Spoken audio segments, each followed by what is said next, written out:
Board की परीक्षाओं में मोस्टली ये क्वेश्चन पूछा जाता है।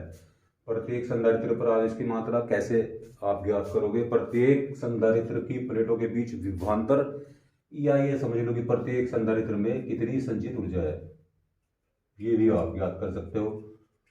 टोटल कितना आवेश है, टोटल कितनी ऊर्जा है, सब कुछ। तो ये बिल्कुल एक ट्रिक है, मामूली सी ट्रिक है। आपको दो चीजों का इसमें पता होना चाहिए बस, और कुछ नहीं। अगर ये दो बात आपके दिमाग में रहेगी तो समझो ये कुछ नहीं है। एक तो ये कि अगर श्रेणी क्रम में आपके पास जुड़े हुए संधारित्र है तो श्रेणी क्रम में जुड़े सभी संधारित्रों पर आवेश की मात्रा समान होती है। बस ये बात याद रखनी है। एक तो सभी संधारित्रों पर चाहे कितने भी जुड़े हों, आवेश की मात्रा क्या होती है, समान होती है। क्यू सेम रहता है, समान है, क्यू इज सेम। ओके, तो बस एक बात तो ये याद रखनी। और दूसरी बात ये याद रखनी कि अगर समांतर क्रम में कहीं जुड़े हुए हैं, देखो एक क्रम तो तुम्हें पता ही होगा सब, तो समांतर क्रम में जुड़े, बस ये बात याद रखनी, नोट कर लियो साहब, सभी संधारित्रों, एक नोटबुक पे आप, मैंने बोल रखा भाई है जब मेरा वीडियो देखो तो नोटबुक भी आप साथ रखा करो। तो सभी संधारित्रों की प्लेटों के बीच, और मैं यही दो बात याद रखूंगा, देखो टोटल न्यूमेरिकल इसी से होंगे। प्लेटों के बीच विभवांतर क्या रहता है, समान, सेम, वी सेम रहता है। बस अगर ये दो बात दिमाग में है तो समझो सद के सद क्या हो जाएंगे, कोई एक ही ट्रिक है सबकी। ये देखो मैं सब पे निकाल रहा आपको, 6 माइक्रोफैरड 12 माइक्रोफैरड श्रेणी क्रम में जुड़े हुए हैं तो आवेश की मात्रा क्या है, समान है। ये समांतर क्रम में जुड़े हुए हैं तो वोल्टेज क्या है, समान है। वोल्टेज क्या समान है, देखो 12 वोल्ट लगा रखा है, ठीक है। इस पॉइंट ए और इस पॉइंट बी के बीच कितना है, 12 वोल्ट। मैं अगर इस पॉइंट को लेकर यहाँ जाऊं, अगर मैं यहाँ ए लिख दूं तो एक ही बात है, अगर मैं यहाँ बी लिख दूं तो एक ही बात है, ठीक है। यानी यहाँ भी ए और बी के बीच कितने वोल्ट है, 12 वोल्ट। तो समझिए इस पे भी 12 वोल्ट, इस पे भी 12 वोल्ट, सिंपल सी बात है। अगर ये समांतर क्रम में जुड़े हुए हैं और ए और बी के बीच में कितना वोल्ट है, 12 वोल्ट, तो ओके। और क्यू इजिकल टू सी भी है, देखो मैं बता रहा हूं आपको, क्यू इजिकल टू सी भी में ये और ये, सी तो हमें क्या है, सी तो हर जगह दी हुई है। दो चीज है, वी और क्यू। एक चीज निकालो, दूसरी चीज ऑटोमेटिक निकल गई। तो मैंने क्या निकाल लिया, 2 माइक्रोफैरड की प्लेटों के बीच वोल्टेज पता चल गया 12 वोल्ट। वाई, क्योंकि ए और बी, देखो ये की बात है, ए और बी। मैं कहता हूं ए और बी, ए ये पॉइंट ए और ये पॉइंट क्या, बी, ये भी वही बात है। यानी इस पॉइंट के इस पॉइंट के बीच भी 12 वोल्ट है, इस पॉइंट के इस पॉइंट के बीच भी 12 वोल्ट है। तो 2 माइक्रोफैरड के बीच कितनी है, 12 वोल्ट। 1 माइक्रोफैरड के बीच कितनी है, 12 वोल्ट। तो वोल्टेज तो ये निकल गई, देखो 2 माइक्रोफैरड पर तो कम से कम निकल रही, इसकी प्लेटों के बीच वोल्टेज निकल गई। प्लेटों के बीच वोल्टेज V कितना है भाई, 12 वोल्ट। 1 माइक्रोफैरड की प्लेटों के बीच वोल्टेज कितना है भैया, 12 वोल्ट। और Q इजिकल टू सी भी सही, लो आवेश की मात्रा निकल गई। तो 2 माइक्रोफैरड पर कितना आवेश है, तो वो आवेश कितना होगा, Q is equal to C V से हम याद कर लेंगे। सी की वैल्यू वही लेनी है जिसपे निकाल दे, 2 माइक्रोफैरड, ठीक है। माइक्रो कुलाम में उत्तर दे देंगे, चलो। तो 2 माइक्रोफैरड और गुणा कितना वोल्ट था, 12 वोल्ट, तो 24 माइक्रो कुलाम। इस पे कितना है, तो Q इजिकल टू सी, अगर चार्ज की मात्रा निकाल रहे हैं, वोल्टेज तो निकल गई 12 वोल्ट, तो सी कितना है, 1 माइक्रोफैरड। 1 माइक्रोफैरड गुणा 12 volt equal to 12 micro coulomb. दोनों का काम पूरा हो गया, वोल्टेज भी निकल गई और आवेश की मात्राएं भी निकल गई। ऊपर आ जाओ, देखो सब चीज सेम है, इसमें कोई दिक्कत नहीं है। तो यहाँ पे जब हम देखते हैं तो यहाँ पे ये प्रोसीजर दो तरीके से बताऊंगा। देखो यहाँ पे टोटल कितना है, 12 वोल्ट। अगर मैं कहूँ यहाँ पे V1 है, यहाँ पे V2 है, तो ये समझो कि V1 plus V2 equal to 12 volt. एक समीकरण ऐसे बना लेनी है, V1 प्लस V2 हमेशा टोटल V के इक्वल रहेगा, 12 वोल्ट। और एक समीकरण V1 V2 के पदों में अगर और आ जाए तो समझो V1 V2 निकलेंगे। तो वो कैसे बनाना है, तो उसमें आपको ध्यान रखना कि V1 upon V2 equal to C2 upon C1। जो धारिताएं हैं इनका उल्टा अनुपात ले लो आप, तो V1 upon V2 C2 upon C1, यानी V1 अपॉन V2 का जो रेशो है C2 अपॉन C1, 12/6, 12/6, 6 दूनी 12। तो V1 जो है हमारे पास वो 2V2 है। अब यहाँ से आपका V1 V2 दोनों निकल जाएंगे। देखो V1 की वैल्यू मैंने रखी यहाँ से, तो 2V2 plus V2 equal to 12, 3V2 equal to 12, V2 equal to 4 volt, ठीक है। तो V1 कितना आ जाएगा, 8 वोल्ट, सीधी सी बात है। दोनों का टोटल कितना है, 12 वोल्ट। तो ये 8 वोल्ट आ गया V1, और ये कितना आ गया 4 वोल्ट। और Q is equal to C V, तो Q इजिकल टू सी वी, सी की वैल्यू 6 माइक्रोफैरड और V की वैल्यू कितनी ये लिखनी भैया 8 वोल्ट। तो कितना आ गया आपका 848 माइक्रो कुलाम। ओके, और ये देखो Q is equal to C V यहाँ पे निकल गया।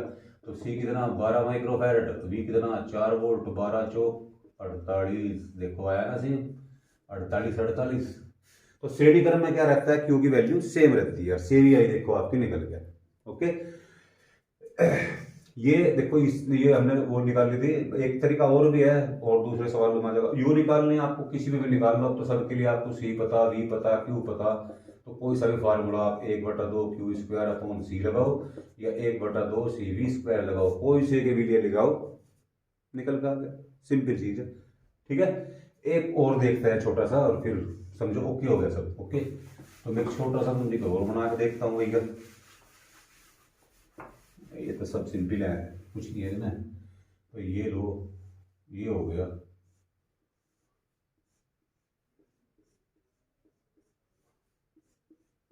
कुछ भी बना लो यार, सब सर्किट है। पॉइंट ए और पॉइंट बी के बीच में एक बैटरी लगा दी, कोई भी, इस बार 60 वोल्ट लगा दिया मैंने, 60 वोल्ट। ये मान लीजिए 1 माइक्रोफैरड है, कुछ भी, ये मान लीजिए 3 माइक्रोफैरड है, ये मान लीजिए 6 माइक्रोफैरड है, ये मान लीजिए 2 माइक्रोफैरड है। ओके, तो सभी संधारित्रों पर आवेश की मात्रा, इस बार ध्यान से समझ लो, संधारित्र की प्लेटों के बीच विभवांतर संचित ऊर्जा, ये सब कैसे निकलती हैं, बहुत सारे तरीके हैं। टोटल Q निकाल के जब भी निकल जाती है, टोटल C निकाल लो, टोटल Q निकाल लो। लोग ज्यादातर इसी मेथड का यूज करें, लेकिन ये बहुत मतलब सिंपल है, कुछ नहीं। सिंपल मतलब ओल्ड यार, अब इसमें टाइम लगता है ज्यादा, इसमें कोई टाइम लगने का जो मैं बता रहा आपको, ठीक है।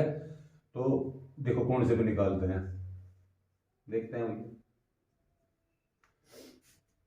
60 वोल्ट, ठीक है। ये पॉइंट ए है, ये पॉइंट बी है, तो पॉइंट ए और बी के बीच 60 वोल्ट है। इसका नहीं पता मुझे यहाँ कितना है, निकाला जा सकता है। अगर टोटल धारिता में यहाँ की निकाल दो तो 1 सेकंड लगेगी। देखो कैसे निकलेगी, 3 और 6 को मैं जोड़ लेता हूँ श्रेणी क्रम में, इसकी निकाल रहा हूँ। या एक तरीका और भी है, देखो टोटल Q निकाल लो, total Q is equal to CV, तो टोटल Q ही है यहाँ पे, जितना भी बैटरी चार्ज चला है वो टोटल अभी कहीं नहीं बटा, तो टोटल Q जो होगा वही मेरा 1 माइक्रोफैरड पर आवेश है। तो टोटल Q होता है total C into V, total V है 60 वोल्ट, टोटल C निकाल लो भाई, 3 और 6 को जोड़ो तो 1/C dash is equal to 1/3 1/6, LCM 6 2 + 1, तो C डैश आ गया 2 माइक्रोफैरड और 2 4 के साथ 1 जोड़ो तो 1 + C इजिकल टू 1/1 1/4, एलसीएम 4 + 1 उल्टा कर दो तो 4/5 माइक्रोफैरड इसकी टोटल धारिता आ गई। ये होगी 4/5 माइक्रोफैरड, ये हो गया वोल्ट। 5 से काटो भाई, 5 से कितनी बार कट जाएगा, 5 से 12 × 60, 12 चौक 48, 48 माइक्रो कुलाम। तो इस पे भाई पूछता है कोई भाई कितना चार्ज है इस पे, तो कितना है 48 माइक्रो कुलाम, क्योंकि ये चार्ज अभी कहीं बटा नहीं आपका, तो ये टोटल चार्ज जो है 48 माइक्रो कुलाम इस पे है। यहाँ वोल्टेज निकालनी तो V = Q/C का यूज करो, 48 माइक्रो कुलाम अपॉन कितना 1 माइक्रोफैरड, तो माइक्रो खत्म हो गया, ये आ गया 48 वोल्ट। सिंपल हो गया सवाल। अगर 48 वोल्ट आपकी यहाँ आ गई है 48 वोल्ट, तो 60 में से 48 घटा दो, तो यानी इस पॉइंट के बीच में, अगर जैसे C मानते हो आप, तो इस पॉइंट के बीच में जो आपकी वोल्टेज रहेगी वो रहेगी 60 - 48, कितना 12 वोल्ट, ठीक है। तो यानी इस पे 12 वोल्ट है, इस पे कितना 12 वोल्ट है, इस पे 12 वोल्ट है, तो Q की वैल्यू निकल गई, Q इजिकल टू CV 12 गुणा 2, 2 गुणा 12 यानी 24 माइक्रो कुलाम। ओके, 24 माइक्रो कुलाम इस पे है, तो 24 माइक्रो कुलाम उस पे चला गया। कैसे निकाल लो, चाहे वोल्टेज निकाल लो आप, चाहे देखो निकाल लो। 48 था ना टोटल, नहीं, हाँ 48 माइक्रो कुलाम था ये, तो 48 माइक्रो कुलाम में से 24 तो इस पे है, तो उधर कितना रहा 24, इस पे भी 24 माइक्रो कुलाम है, इस पे भी 24 माइक्रो कुलाम है, बिकॉज ये श्रेणी क्रम है। तो वोल्टेज निकालनी तो V = Q/C, 24/3, बताओ 3 8 के 24, 8 वोल्ट, और 24/6 कितना 4 वोल्ट, 12 वोल्ट आनी चाहिए, 8 और 4 12 वोल्ट। ओके, आवेश भी निकल गए, वोल्टेज भी निकल गई, सब सिंपल है एकदम से।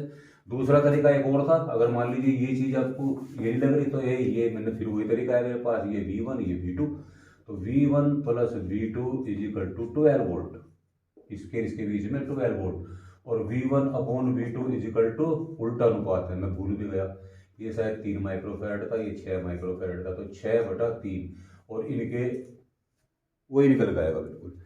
तो मोस्टली क्वेश्चन 35-36 क्वेश्चन जो है बुक में यही दिए हुए हैं सब टोटल, थोड़े से उनके जो परिपथ हैं वो डिफरेंट बना रखे, लेकिन जो मेन ट्रिक है, मेन तरीका है वो यही है। मैंने क्या बताया, अगर मान लीजिए सपोज करो, मतलब वही तरीका है, अगर आप Q1 plus Q2 equal to Q total Q इस तरह से निकालते हैं क्वेश्चन को, एक समीकरण ये बन गई, तो दूसरी समीकरण Q1 अपॉन Q2 में जो समीकरण बनती है वो होती है C1 अपॉन C2, यानी कि सीधा अनुपात होता है। और जो V1 प्लस V2 बराबर कुल V से बनाई आपने समीकरण, तो उसमें V1 अपॉन V2 बराबर C2 अपॉन C1 होता है। बस ये ध्यान रखना, ये दो समीकरण इस तरह से बनती हैं, या तो चार्ज के लिए या आवेश, मतलब आवेश के लिए या वोल्टेज के लिए, और यही इसका सब कुछ है।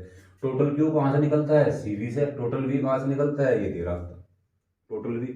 कुछ जगह इस तरह से बन जाता है अलग अलग, तो सबका एक ही ट्रिक है, एक ही तरीका है, ठीक है। ये क्वेश्चन मेरे ख्याल से आपके समझ में आ गया होगा, बहुत बेहतरीन क्वेश्चन है और मोस्टली ये यूपी बोर्ड में पूछा जाता है। Okay, thank you. Rishipal Singh Shivaj पूरा नाम।